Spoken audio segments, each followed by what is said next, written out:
함께 기도하겠습니다. 그러므로 형제들아, 내가 하나님의 모든 자비하심으로 너희를 권하노니 너희 몸을 하나님이 기뻐하시는 거룩한 산 제물로 드리라. 이는 너희가 드릴 영적 예배니라. 아멘. 세세무궁토록 홀로 영광 받으시기에 합당하신 하나님 아버지, 세상의 온갖 분주한 일을 뒤로 하고 저희가 겸손하고 깨끗한 마음으로 주님 앞에 나왔습니다. 성삼위 하나님께 영광을 돌리며 예배하는 이 시간, 주님께서 펼쳐주신 안전한 날개 밑으로 저희를 모아주시고 보호하여 주옵소서. 피곤한 육체에 안식을 주시고 상처난 영혼에 하늘 평안을 더하여 주셔서 천국의 기쁨을 누리는 복된 예배가 되게 하여 주옵소서. 예수님의 이름으로 간절히 기원했습니다. 아멘.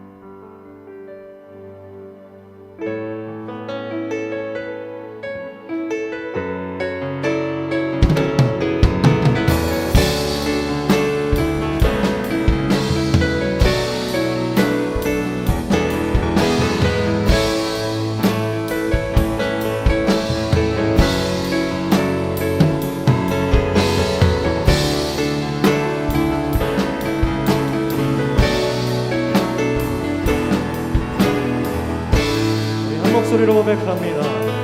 우리 보좌 앞에 모였네. 함께 주를 찬양하며 하나님의 사랑 그 아들 주셨네.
모든 민족이 구원을 얻기까지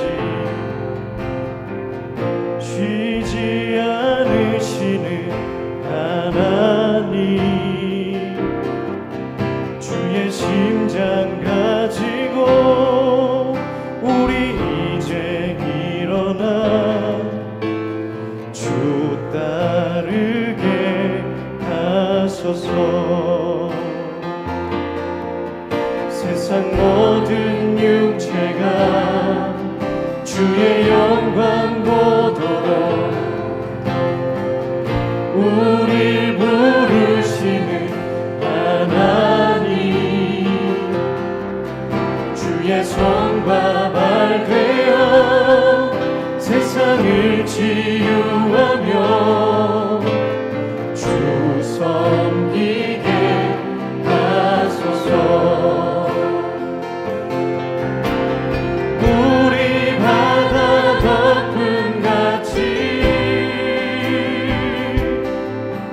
여호와의 영광을 인정하는 것이 온 세상 가득하리라. 우리 바다 덮음같이, 우리 바다 덮음같이, 우리 바다 덮음같이. 처음부터 한번 더 고백합니다. 세상 모든 민족이, 세상 모든 민족이 구원을 얻기까지 쉬지 않으시는 하나님, 주의 심장 가지고 우리 이제 일어나 주 따르게 하소서. 세상 모든 육체가 주의 영광 보도록 우리를 부르시는 하나님, 우릴 부르시는 하나님, 우리가 주의 손과 말 되어 세상을 치유하며 주 섬기게 하소서.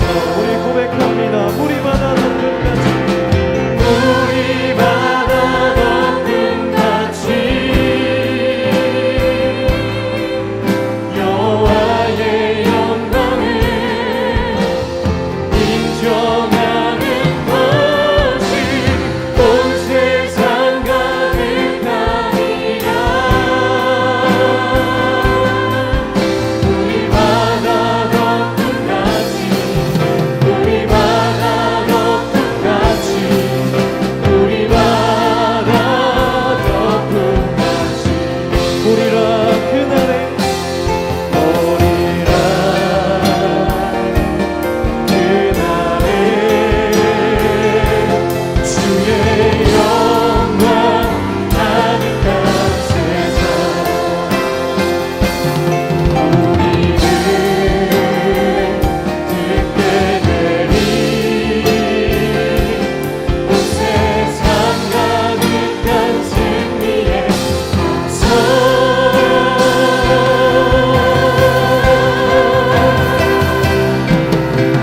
우리 바다 덮음같이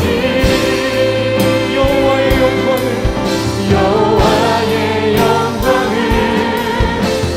인정하는 것이 온 세상 가득하리라. 우리 바다 덮음같이, 우리 바다 덮음같이, 우리 바다 덮음같이, 우리 바다 덮음같이 여호와의 영광을 인정하는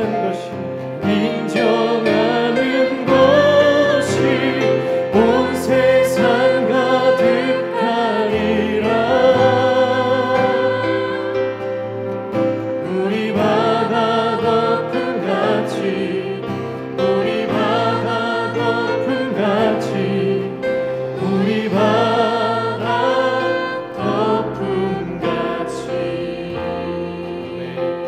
주님의 영광 인정할 그날을 기대하며 우리 하나님께 모든 박수로 영광 돌리겠습니다. 주님의 영광이 다시 한번 이 세상 가운데 인정되며 주님의 이름이 높아질 수 있도록 주 우리를 사용하여 주옵소서.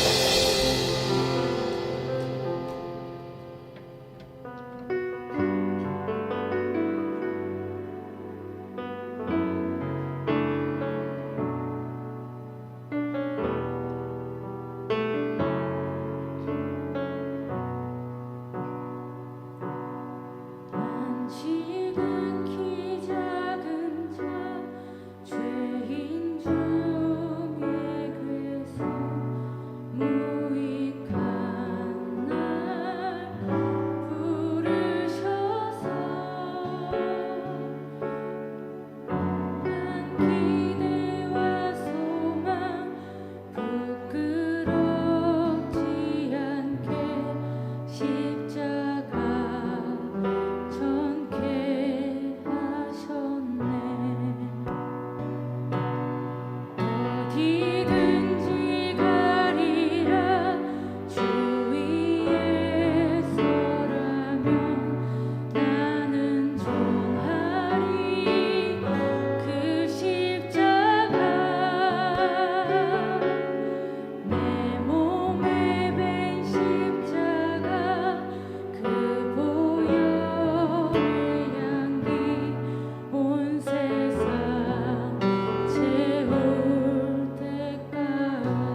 유익한 날 부르셔서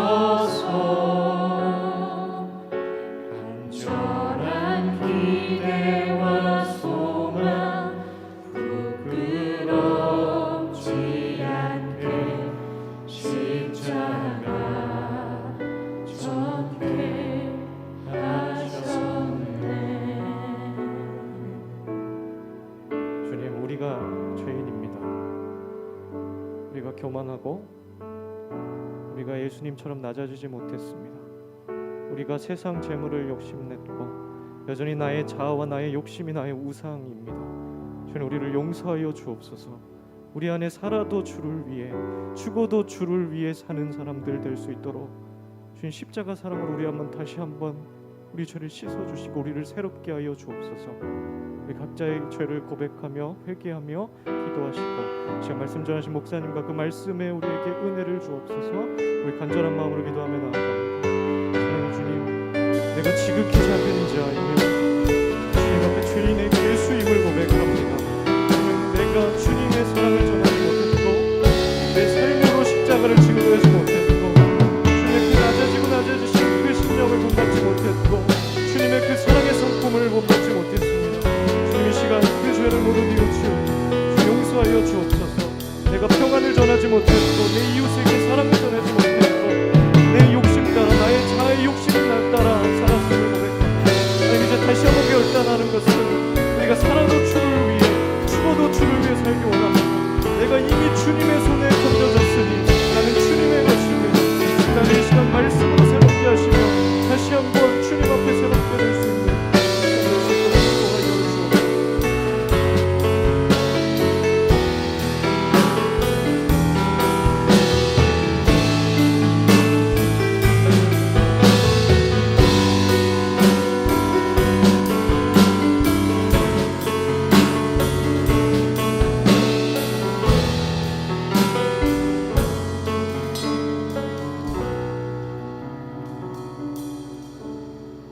하나님은 영이시니 예배하는 자가 영과 진리로 예배할지니라. 사랑이 많으시고 은혜로우신 하나님 아버지, 오늘도 우리에게 은혜 베풀어 주시고 사랑해 주셔서 우리가 주님의 존전에 나와 예배할 수 있도록 도와주시니 감사와 찬송과 영광을 올려드립니다. 지난 한 주간에도 우리 온 성도님들 능력 가운데 붙잡아 주시고 은혜의 장중에 붙잡아 주어서 세상에서 참으로 어려움 없이 잘 살 수 있도록 도와주시고 또 아버지 하나님이여 주님의 날 좋은 날 거룩한 이 아침에 주님의 존전에 나와서 찬송 올려드리고 하나님 앞에 간구할 수 있도록 도와주시니 감사와 찬송과 영광을 올려드립니다. 오늘까지 이렇게 우리에게 생명 주시고 호흡을 주셔서 날마다 주님을 찬송할 수 있는 특권도 허락해 주셨사오니 참으로 감사할 수밖에 없습니다.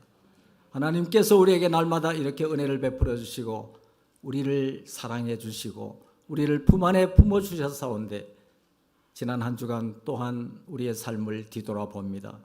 우리의 각 가정에서 직장에서 일터 위에서 기업 위에서 날마다 하나님을 영원하게 해드리고 그분만을 영원히 기뻐해야 할 텐데 우리가 미련해서 아둔해서 부족해서 하나님 말씀에 순종하지 못하고 미움 다툰 시기 질투 판단 정죄 또한 하나님 보시기에 아름답지 못한 여러 가지 게으른 것 나태한 것들 범죄한 것들 많이 있습니다.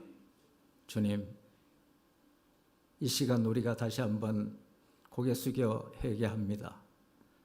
주님 불쌍히 여겨주시고 긍휼히 여겨주어서 하나님의 놀라우신 주님의 십자가의 보혈로 우리의 마음과 우리의 생각과 우리의 육신을 깨끗하게 정결케 씻어 주옵소서. 오늘 예배 드릴 때 하나님 앞에 깨끗함을 가지고 나아갈 수 있도록 도와주시고 우리가 어떠한 환난과 핍박과 고통과 고난의 녀석일지라도 온전히 주님만 바라볼 수 있는 믿음의 사람으로 변화될 수 있도록 인도해 주시옵소서.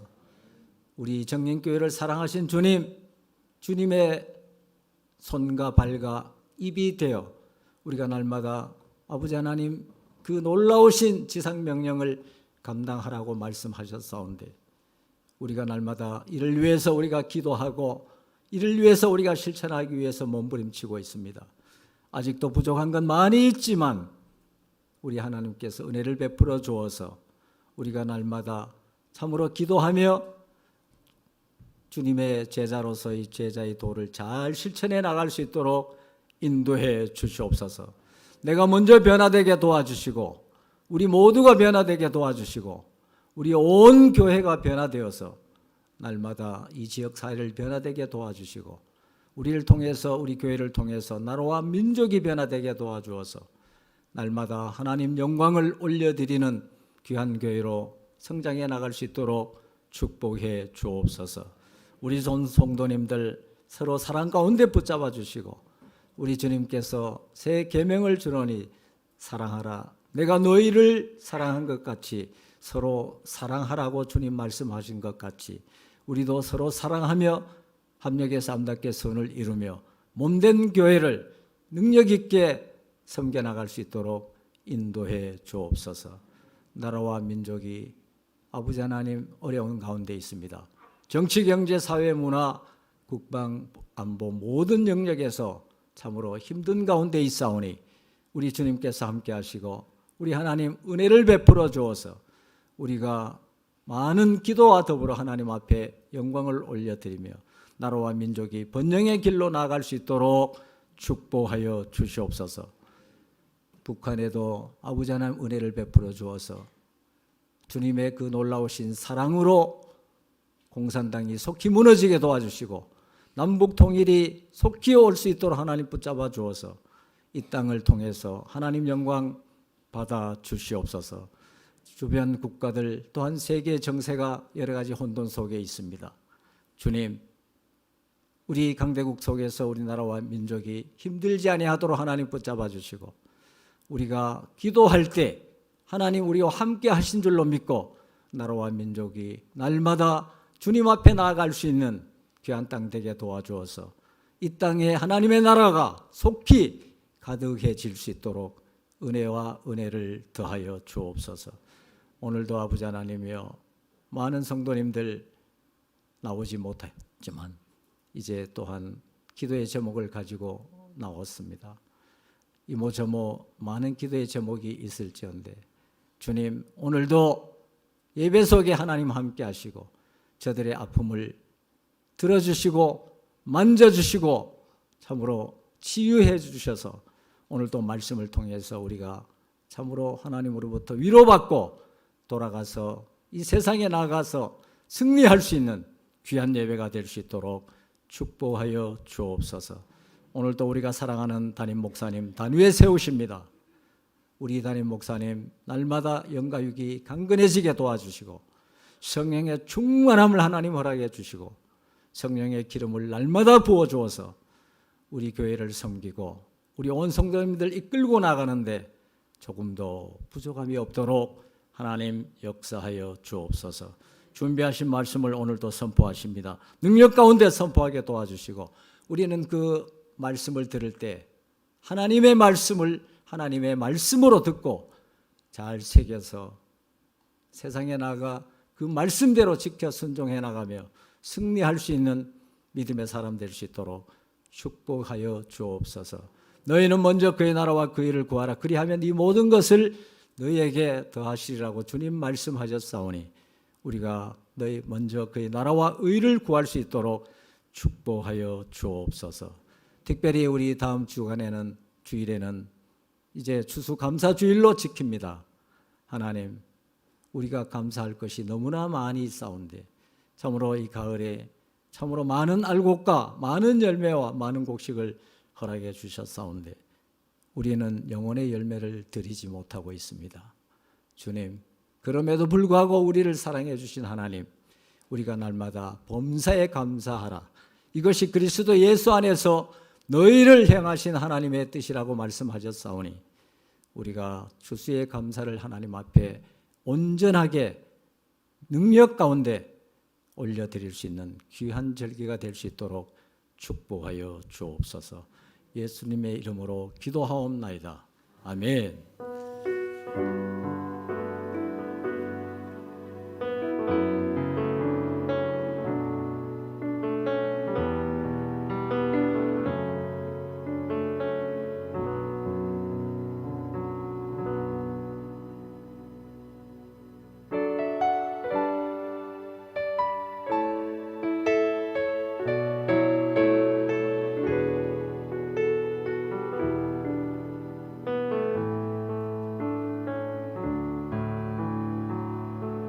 아픈 시절 속에 마음 쉴 곳 없네. 지친 나의 영혼 의지할 곳 없네. 고와 같던 나를 그가 품으셨네. 죽어가던 나를 그가 살리셨네. 어디서 왔는지 어디로 향할지 갈 길 알 수 없어 소망도 없었네. 헤매이던 나를 주가 부르셨네. 거룩한 일 위에 나를 세우셨네. 내 삶에 오셔서 길이 되신 주님, 주를 더할수록 감사할 수 있네. 내 모든 걸음에 동행하는 주님, 주를 더할수록 새날 기대하네.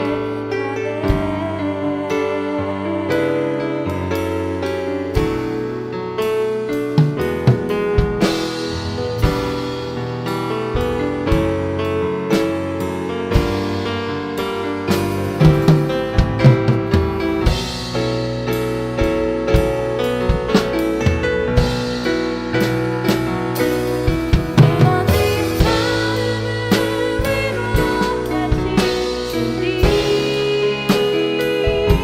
주를 더할수록 만족할 수 있네. 부르신 내 손을 놓지 않는 주님, 주를 더할수록 평안을 누리네.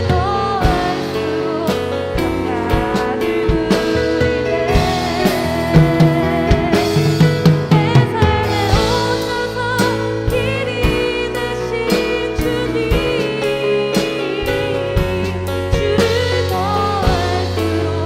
감사할 수 있네. 내 모든 걸음에 동행하는 주님, 주를 더할수록 새날 기대하네.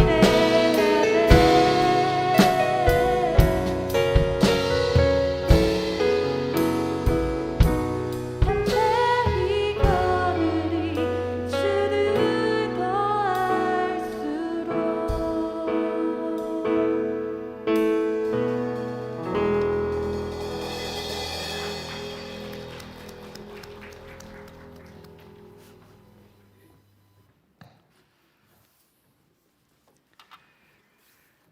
네, 우리 한 주간도 평안하셨죠?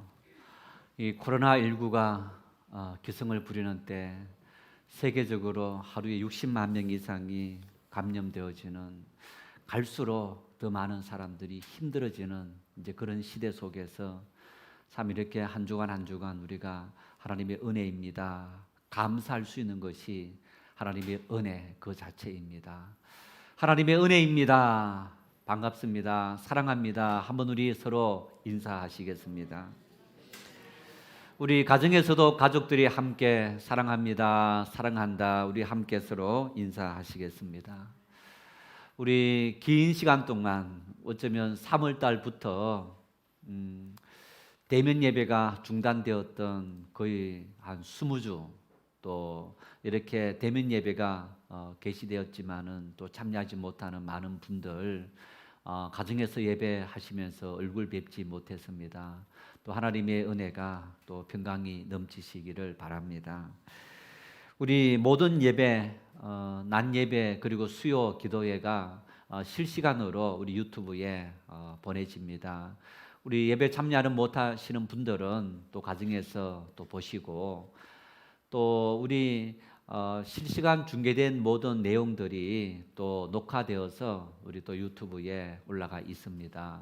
우리 교회 학교 모든 예배들 또 수요 예배, 주일 예배 이런 모든 예배들 우리가 함께 또 보시고 또 관심을 기울이시고 또 격려하는 그런 시간들도 될 수 있기를 바랍니다. 우리 이렇게 대면으로 만나지 못하지만은 전화하고 또 문 발치해서 보기도 합니다. 소그룹들이 줌 화상회의나 그룹콜을 통해서 또 대화하고 나누는 그런 시간들도 우리 열심을 내주시면 감사하겠습니다. 우리 울로 목사님께서 또 성경을 오독제 이렇게 하셨고 백종신 집사님께서 또 성경 일독하시고 또 한 번 서셨다고 합니다. 정말 직장생활을 하면서 대단한 일입니다. 우리 하나님 말씀을 읽고 또 쓰는 일에 열심을 내주시면 감사하겠습니다. 우리 지난 5일은 또 오현주 권사님 또 시부상을 당해서 장례를 또 잘 치렀습니다. 하나님의 은혜가 또 가정에 넘치시기를 바랍니다. 우리 홍설이 집사님, 임성빈 집사님, 임경순 장로님, 최규순 권사님의 우리 아들 내외입니다. 우리 어제 손자를 얻었습니다. 우리 큰아이 딸이 있고 이번에 둘째 조금 한 보름 정도 조금 조산을 해서 수술을 했는데 수술이 잘 끝났습니다. 산모와 또 아이가 건강하다고 합니다. 우리 장로님 한번 축하 우리 박수 한번 하시겠습니다. 축하드립니다.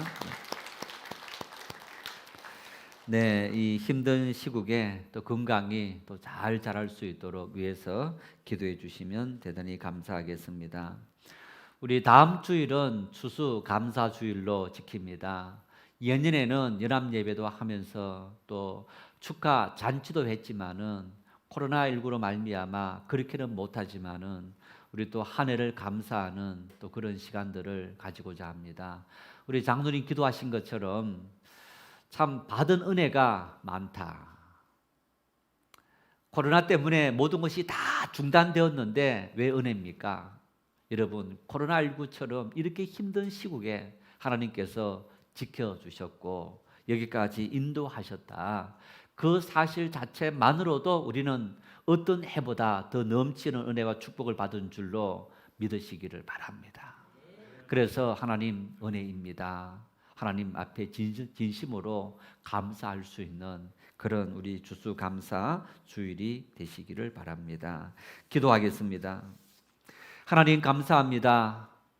오늘 또 하나님의 전에 우리를 불러주시고 존귀하신 아버지, 왕이신 하나님, 우리의 삶을 통치하신 하나님 앞에 마음을 다하고 뜻을 다하고 힘을 다해 예배할 수 있도록 은혜와 사랑을 주시니 감사합니다.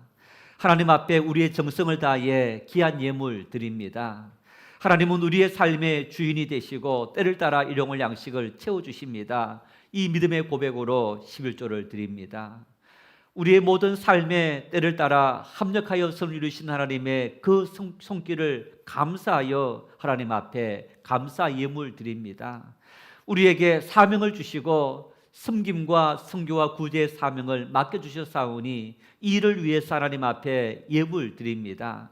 하나님 아버지, 우리 믿음의 고백이며 헌신이며 우리의 결단입니다. 이 모든 예물을 기쁘게 받아주시고 손길마다 하나님 아버지 넘치도록 채워주시고 더 많은 것들 하나님 앞에 드리며 살아갈 수 있도록 하늘의 복을 풍성히 우리 모든 성도들에게 내려주시옵소서.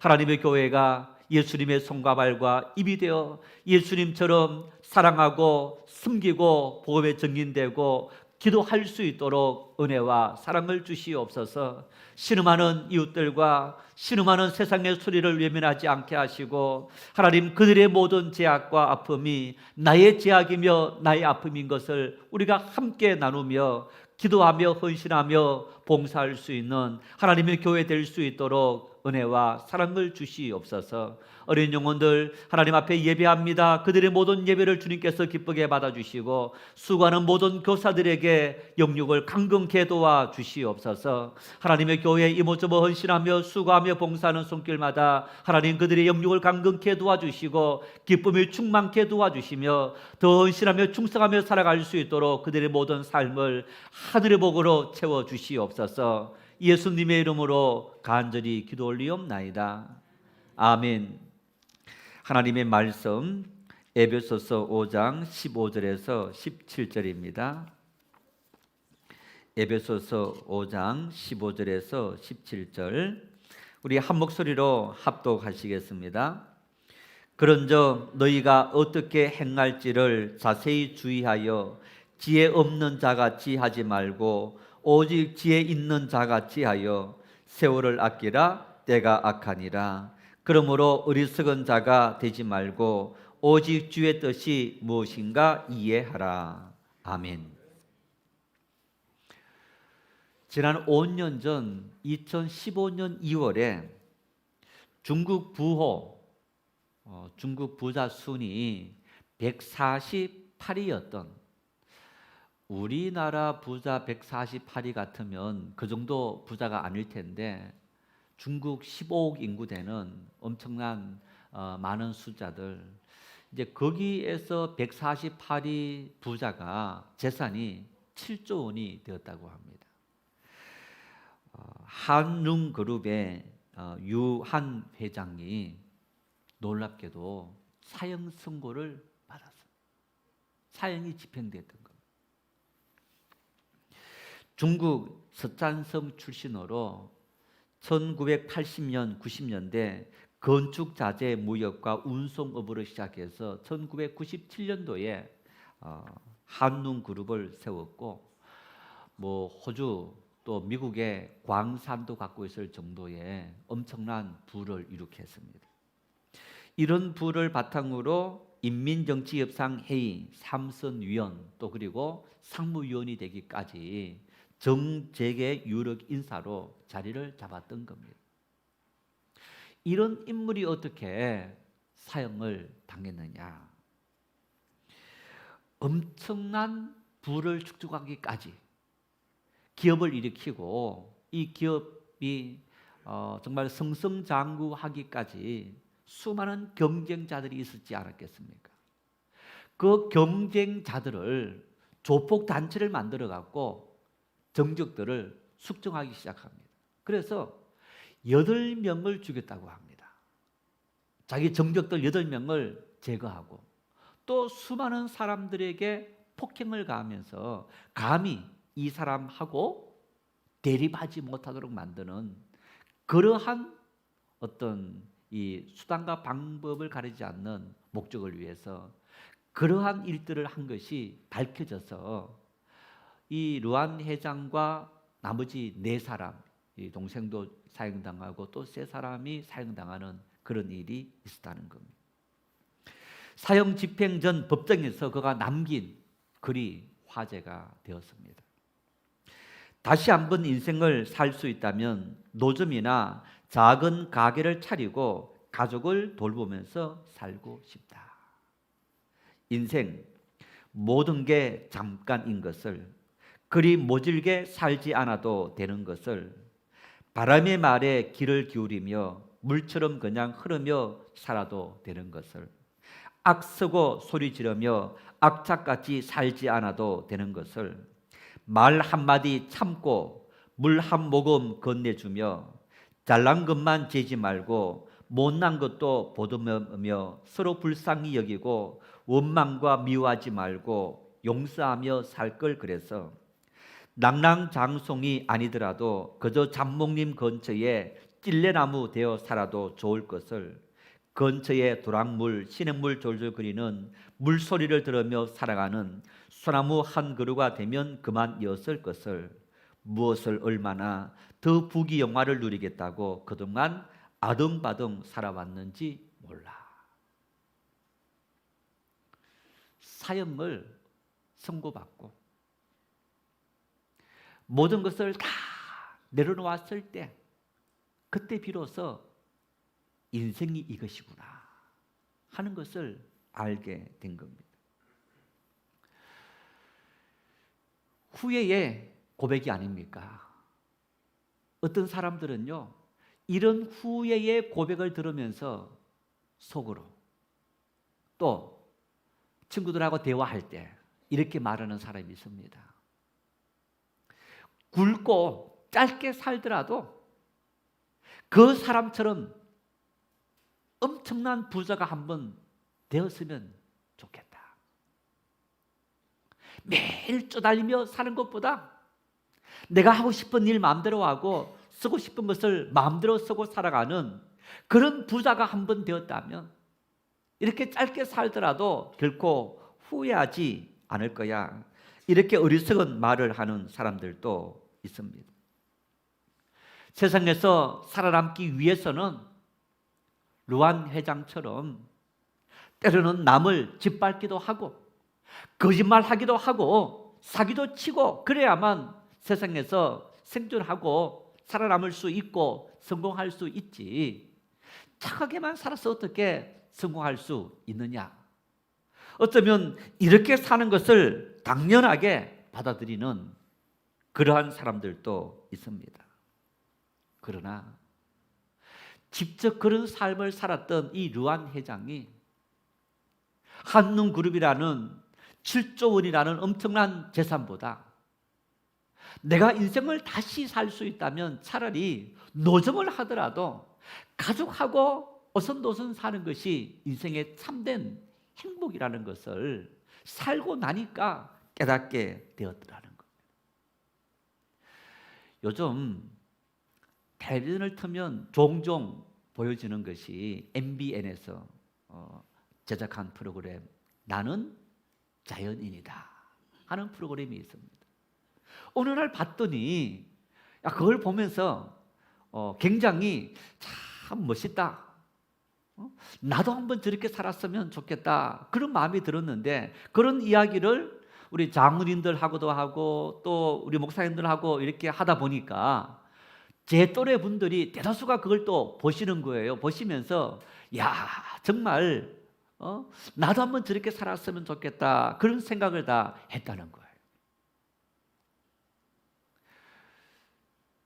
자료를 찾아봤더니 그 방송 횟수가 400회가 넘었어요. 400회가 넘었다는 얘기는 400명이 넘는 사람들이 자연인으로 살고 있다는 얘기입니다.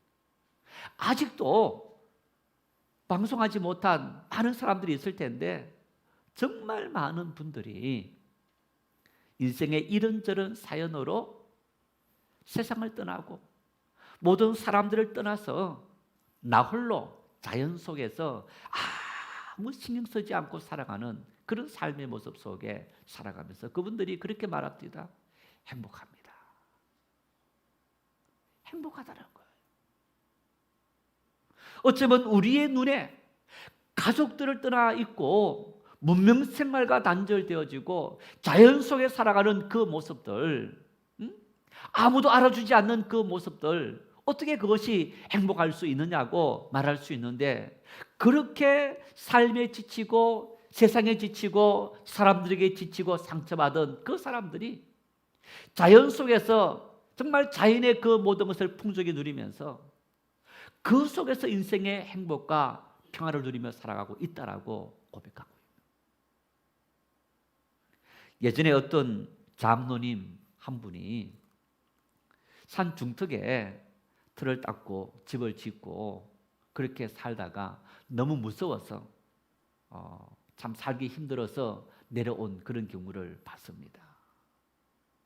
이제 그런 분들도 있겠지만은 정말 그것을 극복하고 살면서 짐승이 두렵지 않고 또 혼자 사는 것이 외롭지 않으면서 도리어 그것이 행복이다.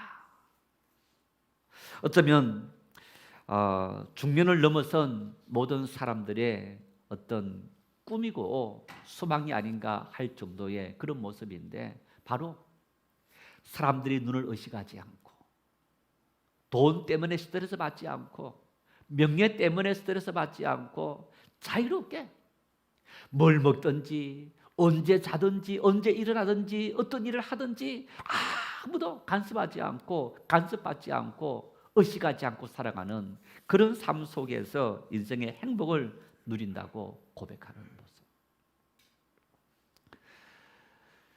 젊은 시절 자신의 경험을 바탕으로 고백한 가장 지혜로운 삶을 살았던 인물 솔로몬이 전도서에 이렇게 고백합니다. 우리 전도서 1장 14절 함께 읽겠습니다. 내가 해 아래에서 행하는 모든 일을 보았노라. 보라, 모두 다 헛되어 바람을 잡으려는 것이로다. 해 아래 사람이 행하는 모든 일들이 다 헛되어 바람을 잡는다는 거예요. 여러분, 바람이 생생생 몰아칩니다. 그 바람 꽉 움켜잡았습니다. 잡혔습니까? 잡으려고 했지만은 사실은 다 빠져나가 버렸던 겁니다. 우리는 인생을 살아가면서 뭔가를 소유하기 위해서, 돈을 소유하고 명예를 소유하고 건강을 소유하기 위해서 우리가 몸부림치면서 움켜잡고 있지만은 사실은 움켜잡는 것이 아무것도 없는 것. 욥의 고백처럼 우리가 어머니 뱃속에서 맨몸으로 나왔던 것처럼 다시 갈 때도 우리는 모든 것을 다 내려놓고 맨몸으로 갈 수밖에 없는 것이 우리 인생이라는 것. 이 땅에 우리가 목숨을 내놓고 그렇게 움켜잡으려고 노력했던 그 모든 것들이 사실 바람을 잡는 것과 마찬가지였다는 것. 수많은 사람들이 그것을 움켜잡으려고 노력했고 수단과 방법을 다 동원했는데 지내놓고 나니까 그 모든 것이 헛되다는 것을 고백함에도 불구하고 우리는 그거라도 한번 움켜잡았으면 좋겠다라는 그런 욕망 속에 여전히 허우적거리며 살아가는 것이 우리의 삶의 모습인 겁니다. 인간은 지혜롭다 하면서 똑똑하다 하면서도 이렇게 어리석은 존재들인 겁니다. 어떻게 살아가면 인생의 마지막 순간에도 후회하지 않는 삶을 살아갈 수 있을까? 내 한평생을 돌아봤더니 정말 행복했노라고, 나는 만족했노라고 이렇게 말할 수 있는 그러한 삶을 어떻게 하면 우리가 살아갈 수 있을까? 오늘 본문 15절 말씀에 바울 사도께서 이렇게 권면합니다. 우리 15절 다시 한번 읽겠습니다. 그런저 너희가 어떻게 행할지를 자세히 주의하여 지혜 없는 자같이 하지 말고 오직 지혜 있는 자같이 하여. 너희가 자세히 주의하여 지혜롭지 못한 자처럼 하지 말고 지혜로운 자처럼 살아가라라는 얘기입니다. 왜 이런 말씀을 했을까? 에베소 교회 성도들이 처한 상황, 어떤 상황이냐? 어쩌면 지금 우리가 당하는 상황보다 훨씬 더 배 이상으로 어려운 그런 상황을 마주하는 그런 형편이었던 겁니다. 여러분, 2000년 전의 사람이나 오늘 우리나 병듭니다.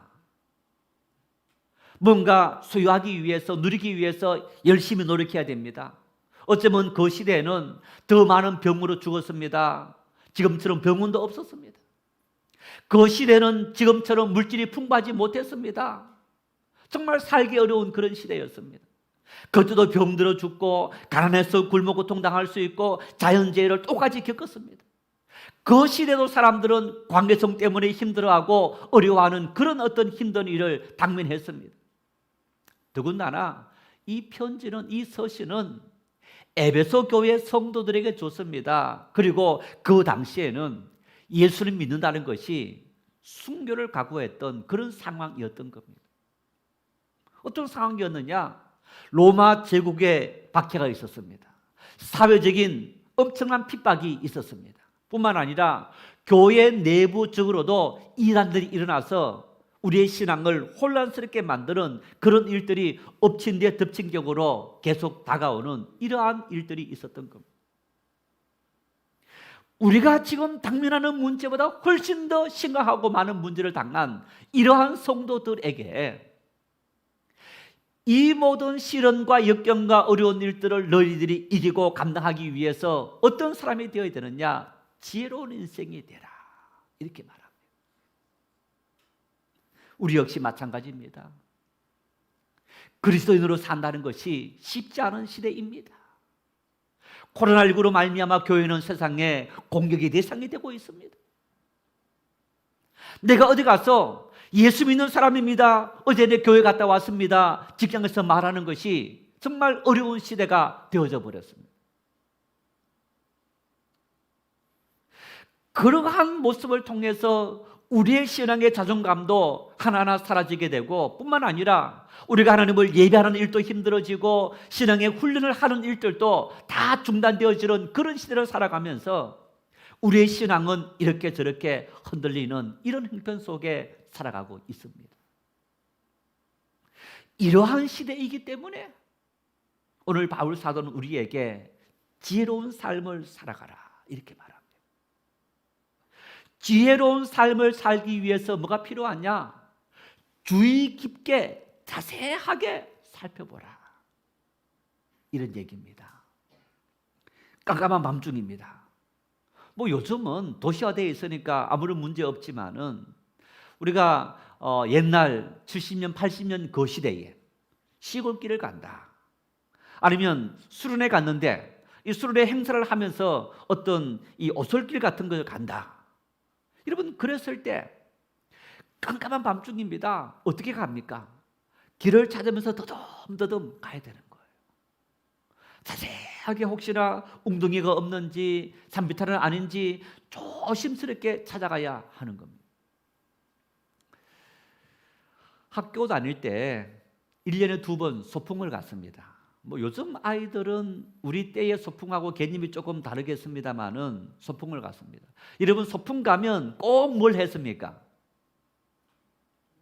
네? 네, 선물 찾기. 소풍 가면 꼭 점심 먹고, 그 다음에 그 시간에 여러분 어디에 보물을 숨겨뒀으니까 보물 찾기에 다 참여하라 해서 쪽지에 보면 뭐 이제 찾아오면 춤을 추기 하면서 춤추고 나면 선물을 주고, 이런. 자, 여러분, 우리가 어떤 지역에 보물을 숨겨놨는데 찾으려면 어떻게 해야 됩니까? 아주 세밀하게 찾아봐야 되는 거, 자세하게 찾아봐야 되는 거. 우리가 인생을 살아가면서 예를 들어서 우리 자녀들이 대학 진학을 한다. 어떻게 합니까? 점수 맞추기도 하고 원하는 과를 찾기도 하고 원하는 학교를 찾기도 하고 이게 맞는지 안 맞는지 다 정말, 그래서 나 스스로 찾을 수 없어서 전문가의 도움을 받아서 학교를 찾기도 합니다. 취업하기 위해서 우리 자녀들이 어떤 회사에 취업을 할까, 정말 취업하는 것이 목적이지만은 학생들이 보십시오. 나는 공무원이 돼야지. 그러면 공무원 시험에 올인해야 됩니다. 나는 어떤 회사 가야지. 그러면 그 회사에 대해서 연구해야 됩니다. 준비해서 그 회사에 갈 수 있게 되는 겁니다. 이사를 하더라도 여러분 아무 곳이나 덥석 이사 갑니까? 아닙니다. 이사 가는 지역을 연구하고 집을 찾고 자세하게 그 집이 어떤지 다 조사해서, 그래서 그 집을 선택하고 그 지역을 선택합니다. 이렇게 우리는 인생을 살아가면서 그냥 설렁설렁 대충 하는 것이 아니고 아주 섬세하게 자세하게 주의 깊게 살피는 그런 삶을 살아가는 거예요. 성공적인 인생을 살기 위해서 우리는요, 많은 사람들의 저 사람은 저렇게 살았으니까 우리도 저렇게 살면 인생을 성공해. 저 사람 돈 많이 벌었는데 저 사람처럼 저렇게 살면 참 돈 많이 벌겠어. 그렇게 성공한 사람들의 삶의 모습을 보면서도 교훈을 삼을 수도 있고, 반대로 루안 대장처럼 실패자의 삶을 통해서 우리는 교훈을 삼을 수 있습니다.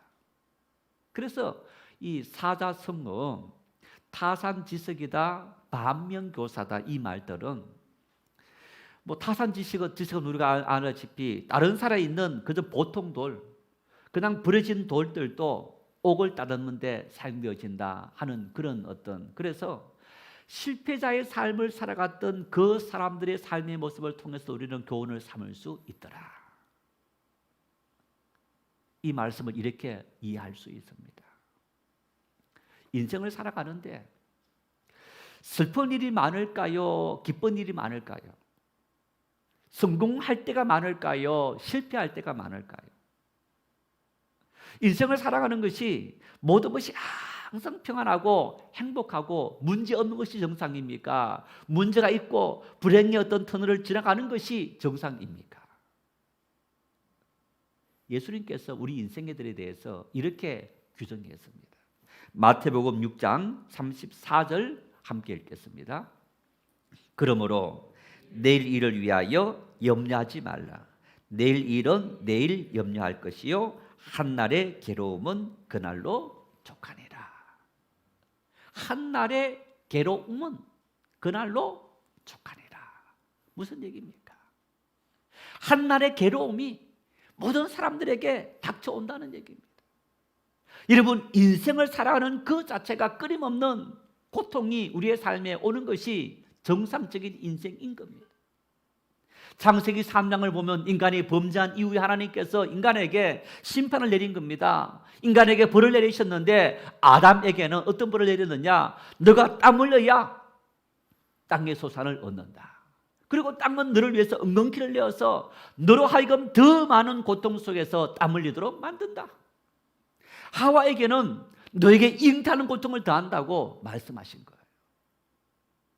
범죄한 이후 인간들은 누리고 소유하고 살아가기 위해서, 생존하기 위해서 끊임없는 투쟁 속에 살아가는 그런 것이 바로 우리 인생들이라는 그 사실. 그래서 예수님께서도 한날의 괴로움은 그날로 족하니라. 이 말씀은요, 우리 매일매일 살아가는 삶이 마치 인생의 스무고개처럼 계속적으로 고난과 시련과 역경, 질병, 가난 이런 것들이 우리의 삶에 닥쳐온다는 얘기입니다. 마치 밭에 잡초를 심지 않았는데 잡초가 계속적으로 올라오는 것처럼 인생의 고뇌들이 끊임없이 올라오는 것이 우리들의 삶의 모습인 겁니다. 그래서 그 모든 고뇌들, 고통들, 아픔들 도망가지 말고 참고 인내하고 부딪히라는 얘기입니다. 견디라는 얘기입니다. 어쩌면 내일 일은 내일 염려하라 그 얘기는 오늘 나에게 닥친 그 일만도 벅찬 일인데 왜 내일 일까지 당겨서 우리의 고통을 더 가중시키느냐 하는 의미도 있겠고, 뿐만 아니라 오늘의 고통을 견딤으로 말미암아서 내일 닥칠 그 고통을 이길 수 있는 기회도 우리에게 주어지기 때문에 미리 내일의 문제 고민하지 말고 오늘 문제 고민하면서 살아가는 것이 지혜로운 인생들이다, 이렇게 이야기하고 있는 것을 볼 수 있습니다. 그러면서 바울 사도는 에베소 교회 성도들에게 지혜 없는 자 같이 하지 말고 지혜 있는 자 같이 해라, 이렇게 말씀하고 있는데, 지혜가 뭡니까? 어떻게 살아가는 것이 우리가 지혜롭게 사는 걸까요? 믿음의 사람은 지혜로운 삶을 살아가야 되는데 우리가 어떻게 살아가는 것이 지혜로운 삶을 살아가는 걸까? 잠언 9장 10절에 이렇게 말씀합니다. 함께 읽겠습니다. 여호와를 경외하는 것이 지혜의 근본이요 거룩하신 자를 아는 것이 명철이니라. 지혜가 뭐냐? 하나님을 경외하는 것이 지혜다, 이렇게 말합니다. 하나님을 경외하는 것이 지혜다. 그러면서 바울 사도는 오늘 본문에 지혜 없는 자 같이 하지 말고 지혜 있는 자처럼 해라, 이렇게 말씀하시면서 그 지혜에 대해서 또 이렇게 설명하고 있습니다. 17절 말씀을 같이 읽겠습니다. 그러므로 어리석은 자가 되지 말고 오직 주의 뜻이 무엇인가 이해하라. 이 말씀 해석하면 이런 얘기입니다. 어리석은 자처럼 하지 말고 지혜로운 사람처럼 살아가라. 지혜로운 사람은 어떻게 사느냐? 주님의 뜻이 무엇인지 날마다 분별하며 사는 사람이 지혜로운 사람이다. 이 말씀이 바로 잠언서 9장 10절의 말씀처럼 지혜가 뭐냐? 하나님을 경외하는 것이다. 똑같은 말이에요. 하나님을 경외하는 것이 뭡니까? 하나님의 말씀대로 살겠습니다. 하나님의 뜻대로 살겠습니다. 이 말인 거예요. 그래서 바울 사도 역시 마찬가지로 지혜로운 사람 어떻게 사느냐? 날마다 주님의 뜻을 따라 사는 것이 바로 지혜로운 사람 살아가는 삶의 모습이다. 그러면 여러분, 우리가 지혜로운 삶을 살기 위해서 어떻게 살면 되는 겁니까? 우리 매일의 삶 속에서 주님의 뜻이 무엇인지 깨닫고 살아가는 것이 지혜로운 사람인데 바로 이렇게 사는 모습과 같습니다. 예수님이라면 어떻게 하실까? 그런 우리 기독교 고전이 있습니다. 이 내용은 이제 이런 줄거리에서부터 출발합니다. 하루는 목사님이 토요일 저녁에 설교 준비하고 있었는데 토요일 저녁 같으면 이제 다음날 주일이니까 설교 마무리할 때 아주 예민해 있을 때입니다. 배를 울리는 소리에 나가봤더니 거지 한 사람이 찾아왔습니다. 좀 도와주십시오. 그런 거예요. 얼마나 스트레스 받았겠습니까? 그래서 오늘 너무너무 바쁘니까 중요한 시간이니까 다음에 찾아오십시오 하고 돌려보낸 거예요. 그 다음날 이 거지가 이 목사님이 심어놓은 교회에 찾아온 겁니다. 여러분, 거지가 교회에 찾아왔습니다. 만일 우리 교회에 거지가 찾아왔다면 안내하시는 여러분들 어떻게 안내했겠습니까? 예배 자리로 안내하고 또 음식 주고 했겠습니까? 막 다가오니까 냄새가 진동합니다. 어쩌면 예배 방해되니까 저기 멀리 가십시오. 이렇게 말했을 것이 분명할 것 같아요. 이 책 내용도 그런 내용입니다. 거지가 교회에 들어오려고 하니까 입이 다가오는 것만으로도 냄새가 납니다. 그러니까 성도들 예배에 방해되니까 당신은 교회당에 들어오지 마시오. 그 다음날 거지가 죽어 있었습니다. 그 죽어 있는 거지의 모습을 보면서 이 목사님이 그런 고민을 했습니다. 만일 예수님이 지난 토요일 나처럼 설교 준비하는 설교자였다면 거지가 찾아왔을 때 나 설교 준비하기 바쁘니까 다음에 찾아오시오라고 돌려보냈을까? 만일 예수님께서 그 교회의 안내위원이었다면 거지가 찾아왔을 때 당신이 냄새 나니까 교회에 들어오면 안 됩니다라고 했을까? 여러분, 예수님이 설교 준비하실 때 거지가 찾아왔다. 어떻게 했을까요? 예수님이 우리 교회 현관문에서 안내하시는 분이라면 거지가 찾아왔을 때 어떻게 했을까요? 돌아가라 했을까요? 냄새 난다고? 바쁘다고 돌아가라 했을까요? 이 고민을 하면서 이 목사님이 성도들 중에서 우리가 살아가면서 매사에 예수님이라면 어떻게 할까 하고 고민하는 그런 그룹을 만들었어요. 그런 모임을 만들었습니다. 그 중에서 한 분이 신문사를 경영했습니다. 이분에게 고민이 생겼는데 그 고민 중에 한 가지가 예수님이 만일 이 신문사의 사장이라면 성도들에게 피해를 끼치는, 아니 사람들에게 폐해를 끼치는 술과 담배 광고를 했을까? 사람들이 몸에 나쁘게 만드는 그 담배와 술 광고를 했을까? 고민해 보니까 예수님이 사장이라면 안 했을 것 같아요. 그래서 그 광고를 신문에서 뺐습니다. 그러다 보니까 신문사가 막 흔들립니다. 수입이 뚝 떨어졌으니까. 그럼에도 불구하고 이 신문사 사장님은 예수님이라면 어떻게 할 거냐, 예수님이 사장이라면 고민하면서 그 신문사를 하나님의 뜻에 맡기고 경영했던 그런 이야기 줄거리입니다. 여러분, 지혜로운 사람 어떤 사람이냐? 우리 모든 매사에 예수님이라면 어떻게 판단했을까? 어떻게 생활했을까? 어떻게 생각했을까? 어떻게 결정했을까? 어떻게 행동했을까? 모든 매사에, 우리 모든 매사에 예수님이라면 어떻게 할까? 그런 고민을 하고 살아가는 것이 지혜로운 사람의 삶의 태도라는 얘기입니다. 그런 결정 속에는 때로 나에게 손해가 될 수 있고 아쉬움이 될 수 있고 뭔가 참 예를 들어서 내 삶의 어떤 지금까지 살아왔던 모든 삶의 가치관을 내려놓아야 될 그런 어떤 순간들도 있을 겁니다. 그렇지만은 예수님이라면 어떻게 할 건가라는 그 고민을 하며 살아갔을 때 예수님의 방법대로 예수님의 생각대로 뜻대로 살아가는 그러한 삶을 살려고 노력하는, 이것이 바로 우리가 하나님 앞에서 지혜로운 삶을 살아갈 수 있는 삶의 비결이라는 겁니다.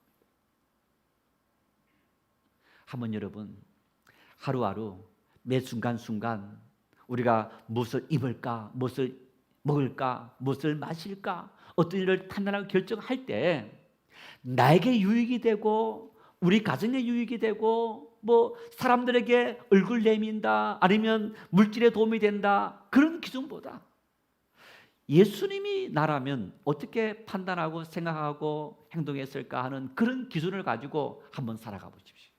그것이 가장 지혜로운 삶을 살아가는 삶의 모습입니다. 어리석은 사람은 자기 인생의 목적과 계획에 하나님의 뜻을 맞추려고 하고 그래서 자신의 성취를 위해서 하나님을 이용합니다. 그러나 지혜로운 사람은 하나님의 뜻에 자신을 맡깁니다. 하나님의 목적에 자신이 도구로 사용되어지는 것이 지혜로운 사람의 모습인 겁니다. 어리석은 사람은 인간의 관점에서 세상을 바라보기 때문에 늘 세상 속에서 부정적이고 비관적입니다. 그러나 믿음의 사람은 하나님의 관점에서 세상을 바라보기 때문에 긍정적인 생각을 품고 살아갈 수 있게 되는 겁니다. 그래서 이런 지혜로운 인생이 되기 위해서 우리는 매 순간마다 주님의 뜻이 무엇인지 묻고 하나님을 경외하는 것. 경외한다. 맡긴다는 겁니다. 전적으로 신뢰한다는 겁니다. 우리가 사는 세상이 어떠합니까? 우리가 그러한 세상이 어떠합니까? 바울 사도는 이렇게 말합니다. 16절 말씀을 함께 읽겠습니다. 세월을 아끼라 때가 악하니라. 때가 악하다. 이 말을 한마디로 말하면요, 눈 뜨고 코를 베이는 시대다 이렇게 말합니다. 눈 뜨고 코를 베인다. 우리 많이 사용하죠. 야, 그런 어리석은 사람이 어디 있어? 여러분 이렇게 말할 수 있지 않습니까? 그런데 보십시오. 보이스피싱 피해를 당하신 분들, 거기서는 남의 이야기인 줄 알았어요.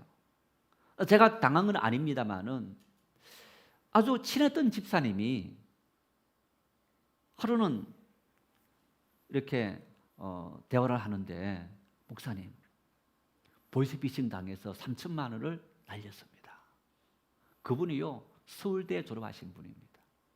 그 아들도 서울대학 다니는데 이 아들을 사칭해서 아들을 지금 잡고 있으니까 보내라 해서 3천만 원을 보냈는데, 이 아들을 잡고 있다는 그 소리에 모든 생각이, 판단이, 기준이 그냥 무너져 버렸다는 거예요. 그래서 보낸 거예요. 또 못 찾았습니다. 그렇게 똑똑한 사람이 순간적으로 사기를 당하게 되더라는 거. 이런 시대입니다. 여러분 보십시오. 지금 이제 이 라임 사태하고 그리고 또 이 뭡니까 옵티머스 또 펀드 관련 라임 사태에 1조 5천억 원 그리고 이 옵티머스는 5천억 원 두 개 합쳐서 2조입니다. 사람들이 2조를 투자한 거예요. 단체가 투자했지만은 또 개인이 투자한 사람들이 엄청납니다. 몇백만 원에서부터 몇 억까지 수백 명, 수천 명의 사람들이 투자한 거예요. 다 날린 거예요. 사기를 당한 겁니다. 금융감독원도 사기를 당한 거고, 정보 당국자들도 다 눈 감아줬는지 사기를 당한 건지 속았는지, 이 시대에 2조 원이나 되는 그런 돈들이 사기를 당하면서 정말 세상이 이처럼 악한 세상이라는 거예요. 뉴스보도 보셨죠? 한 미혼모가 아기를 낳았습니다. 개인의 사정이 있겠지만은 그 개인의 사정이라 하더라도 어떻게 이런 행동을 할 수 있느냐, 많은 비판과 비난을 받았는데, 아기를 입양 보내겠다 20만 원에, 그리고 그 광고를 당근마켓이라는 온라인 어떤 이 홍보지에 올린 거예요. 내 아이 입양 받을 사람 20만 원 주면 아이 입양 보내겠다. 아이가 물건입니까? 자기 아이를 물건 취급한 거, 귀한 생명을. 그 여성의 어떤 사정과 그리고 어떤 형편 알지 못해서 참 이렇게 말하는 것이 죄송스러운 일이지만은, 아무리 급해도 어떻게 아이를 마켓에 물건 판매하는 거기에 올려서 아이를 20만 원 주면 보내겠습니다. 이런 행동을 할 수 있는가 하는 겁니다. 오늘 우리가 살아가는 세상은 이처럼 악한 세상인 겁니다. 나는 이런 세상 속에서 피해를 당하지 않고 나는 안전하게 살아갈 수 있느냐? 아닙니다. 우리는 이러한 세상 속에 노출되어서 피해를 당하기도 하고 피해를 주기도 하고 이렇게 분노하기도 하고 아파하기도 하는 그런 삶을 살아가는 것이 우리의 삶의 모습인데, 이러한 악한 세상이기 때문에 바울 사도는 이렇게 말합니다. 세월을 아끼라. 세월을 아끼라. 이 말이 어떤 말일까? 세월, 시간이라는 말인데, 이 시간이라는 말의 헬라 말이 카이로스라는 말입니다. 카이로스라는 말은 기회, 기간이다, 이렇게 말합니다. 그래서 여러분, 세월을 아끼라 이 말은요, 기회를 아끼라, 기간을 아끼라 이 말이고, 또 아끼라는 말은 얻는다, 얻는다라는, 사버린다라는 그런 말 의미도 있습니다. 그래서 이 말은, 세월을 아끼라 이 말은 기회를 사라, 기회를 얻으라 이런 말인 겁니다. 다시 말하면 우리가 사는 세상은 악한 마귀가 끊임없이 시험하는 세상입니다. 우는 사자처럼 시험하는 세상입니다. 그래서 나도 모르게 넘어지고 쓰러지고 절망하고 좌절하고 실패할 수 있습니다. 그런 실패 현장에, 가난의 현장에, 질병의 현장에, 좌절의 현장에 넘어지지 말고 일어나라는 얘기입니다. 너의 생명이 있는 한 하나님은 너에게 기회를 줬다는 겁니다. 그 기회를 붙잡아라는 얘기입니다. 실패를 딛고 가난을 딛고 좌절을 딛고 일어나라는 얘기입니다. 주님을 바라보라는 얘기입니다. 한 번 실패했다고 내 인생 끝나서, 그건 어리석은 사람의 대명사입니다. 지혜로운 사람은 7.8기 하는 거예요.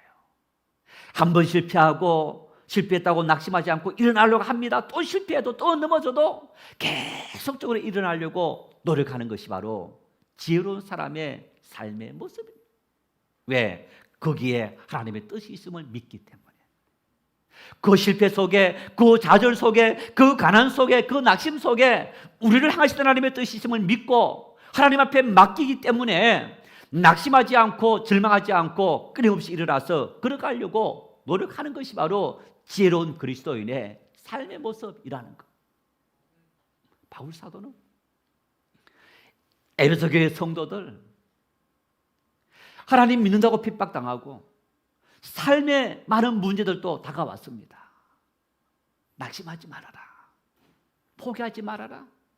실수하고 실패하고 넘어졌느냐? 일어나라. 하나님께서 너와 함께 하신다. 주님의 뜻은 바로 우리에게 실패 자리에서 하나님을 바라보고 주님의 뜻을 깨달아내는 겁니다. 성공의 자리에서 주님께서 왜 내 삶에 성공케 하셨는지 주님의 그 뜻을 깨달아내는 거예요.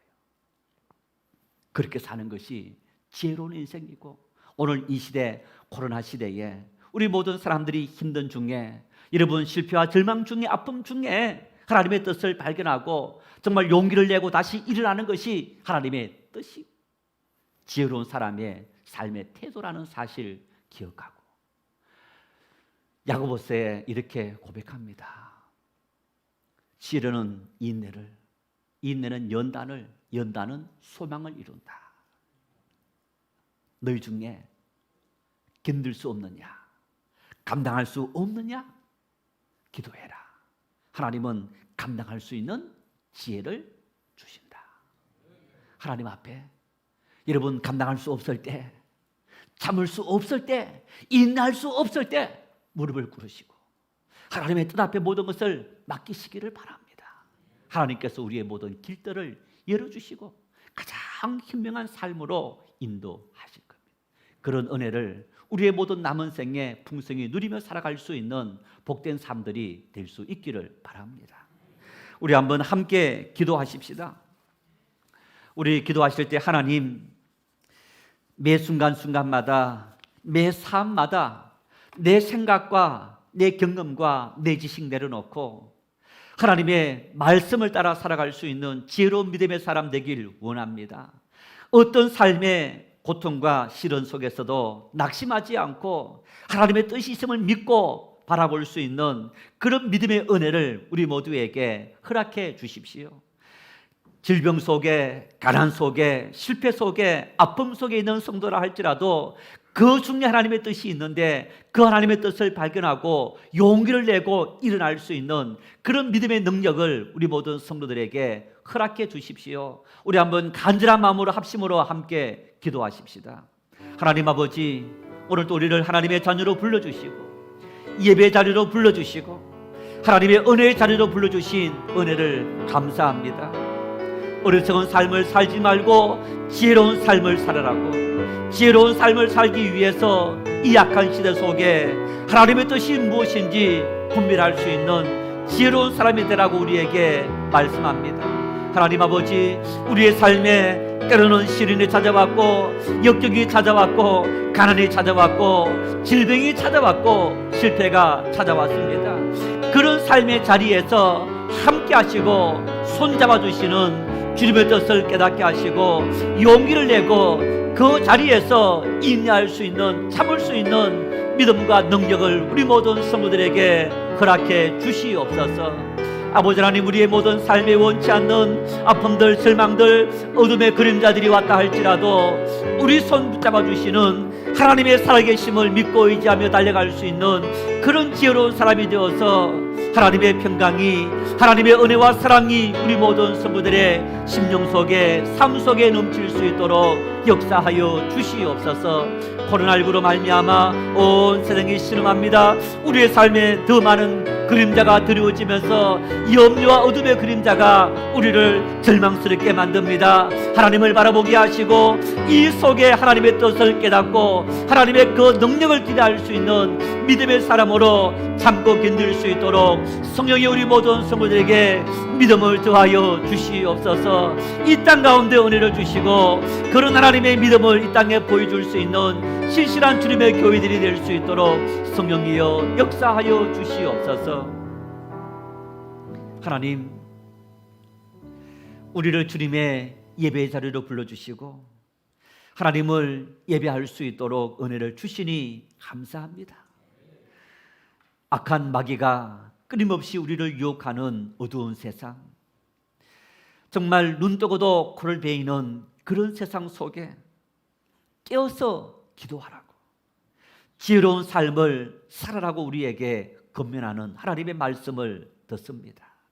하나님, 매 순간순간 우리의 삶의 형편이 어떠하든지 주님의 뜻이 무엇인지 주님의 뜻대로 살아갈 수 있는 참 지혜로운 사람 될 수 있도록 은혜와 사랑과 능력을 주시옵소서.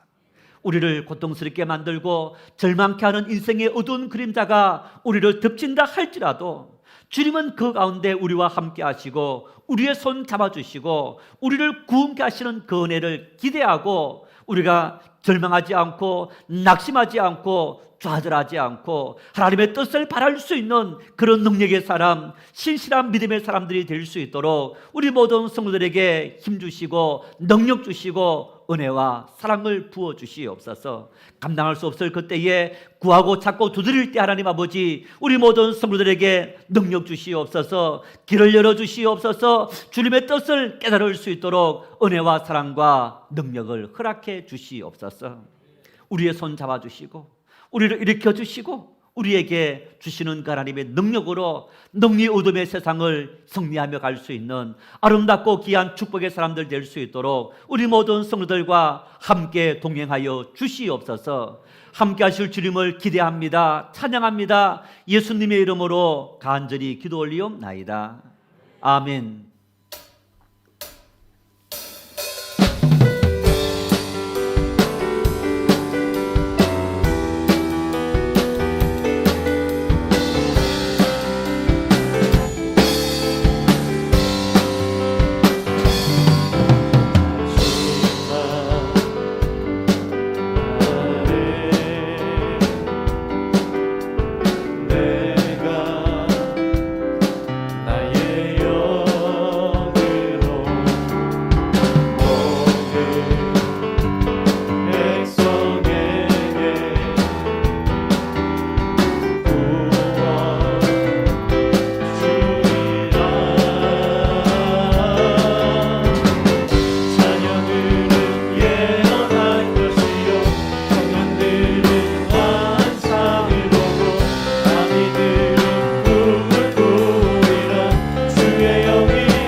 전능하신 아버지는 우리에게 성령을 보내주었습니다. 우리를 하나님의 뜻대로 인도하시기 위해서, 지혜로운 사람으로 이끌기 위해서 성령을 보내주었습니다. 삶의 순간순간마다 함께하는 성령의 인도함 앞에 맡기시기를 바랍니다. 우리의 손 잡아주시고 일으켜주시고 힘주시고 능력 주시는 그 성령 의지하고 하루하루 험한 세상, 어려운 세상 승리하는 믿음의 용사들이 다 될 수 있기를 바랍니다. 지금은 우리를 죄에서 구원하신 우리 주님 예수 그리스도의 은혜와 독생자 예수님 주신 하나님 아버지의 무한하신 사랑하심과 우리와 함께 하셔서 힘과 능력과 복이 되시는 성령님의 감동 감화 역사 위로 교통하심, 하나님의 뜻을 따라 살아가는 참 지혜로운 믿음의 사람 되겠습니다. 그래서 험한 세상, 절망과 시름의 세상에서 능히 승리하는 하나님의 사람 되길 원합니다. 결단하고 다짐하는 우리 정인의 모든 성도들 심령 위에 영원토록 함께 하시기를 간절히 축원하옵나이다. 아멘.